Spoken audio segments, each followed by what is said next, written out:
Bienvenue sur cette vidéo pour l'analyse de l'épisode 5, saison 3 de Shingeki no Kyoji, l'attaque des titans. Épisode qui fait suite dès le début et qui démarre assez fort sur la continuité des éléments qui nous sont présentés dans les épisodes du début de saison.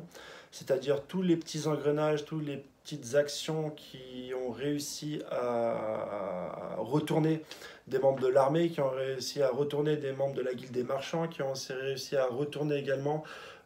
une partie de la population sur la bataille idéologique et politique entre le bataillon d'exploration et la direction de l'humanité, qui est représenté par un roi qu'on voit assis dans un fauteuil et par la plupart de ses ministres ou de ses conseillers qui sont là un petit peu pour lui dire que faire, quoi faire et comment le faire.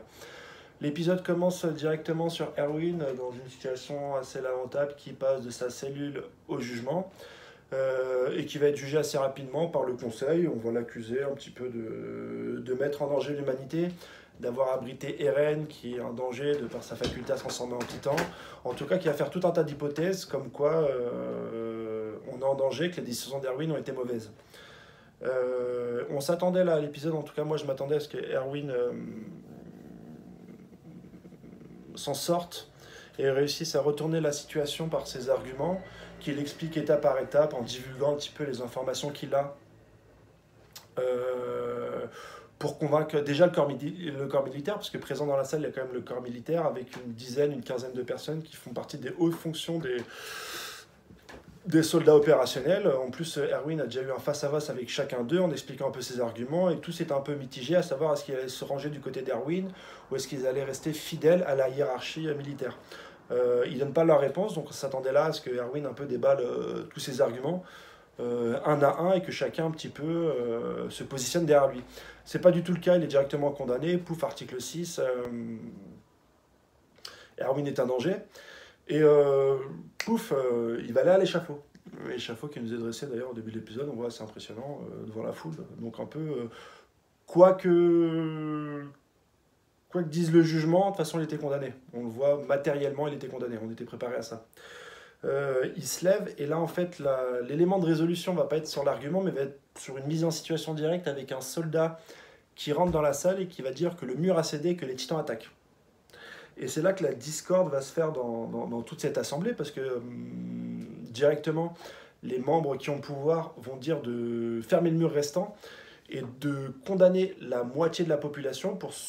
sauvegarder la moitié qui est en place et dont eux avec leur château, leur trône, etc. Ce qui va un petit peu poser problème à chacun des membres de l'armée, qui peut-être était sensible aux arguments d'Erwin, mais n'était pas tant que le gouvernement protégeait toute la population, et là c'est pas le cas, parce qu'il sacrifie directement une phrase la moitié. Donc chacun va commencer à se poser des questions, et ça va commencer par le soldat, le gradé qui a amené Erwin de la cellule à la salle de jugement et qui va commencer à cogiter en disant attendez, moi je suis pas d'accord, votre décision ça condamne la moitié de la population dans laquelle il y a ma famille, il y a ma femme, etc. Puis on revient un petit peu à la discussion entre lui et Erwin, et qui va être directement suivi par Pixis qui va leur dire que ok d'accord, moi je suis pas avec Erwin et je suis pas avec ses arguments, c'est pour ça que je l'ai pas protégé, mais par contre je suis encore moins d'accord avec ce que vous êtes en train de dire aujourd'hui. Et ça fait quand même plusieurs corps militaires qui s'opposent à la décision des conseillers. Et là, tu as directement Zekli, c'est comme ça qu'on dit? Ouais, Zakli. Zakli, ouais, qui est là et qui va venir directement armé et qui va dire tout ça c'était un subterfuge, on voulait voir comment vous allez réagir. Le mur n'est pas en danger et maintenant on est face à vous qui êtes, qui êtes le gouvernement et qui n'hésitez pas à sacrifier la moitié de la population pour vous mettre un petit peu en sécurité. Donc là, directement, tout bascule et on passe d'un Erwin qui se défend pas et qui est accusé face à une personne, face à des personnes, le conseil, qui n'ont pas hésité à sacrifier la moitié de la population.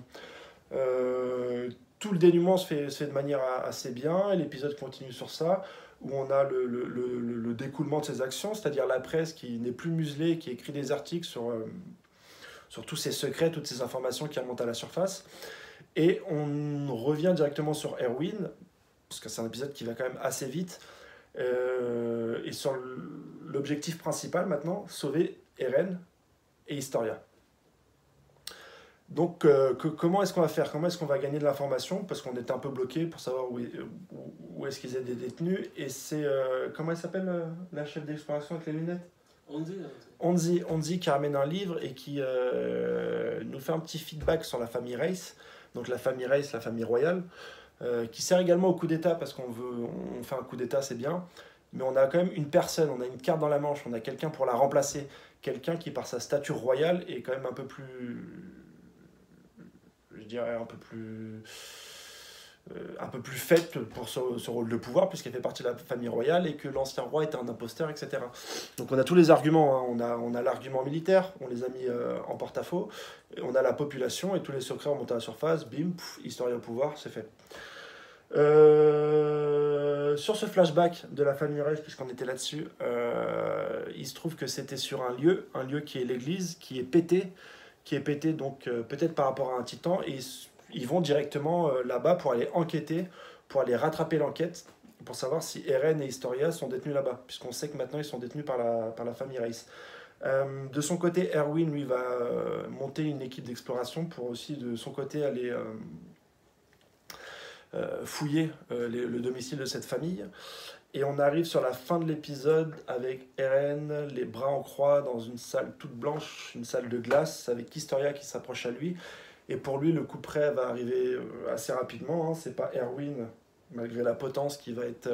mise en danger directement, mais Eren, de par sa faculté de titan,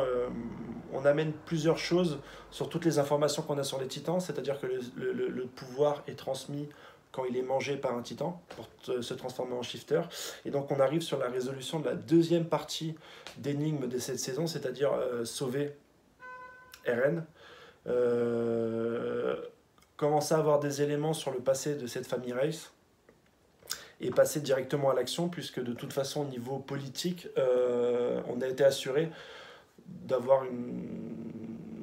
le changement, et il y a tout qui s'y opère. On a également une discussion entre Erwin et Zekle, c'est ça? Zakli, dans le bus, dans la charrette,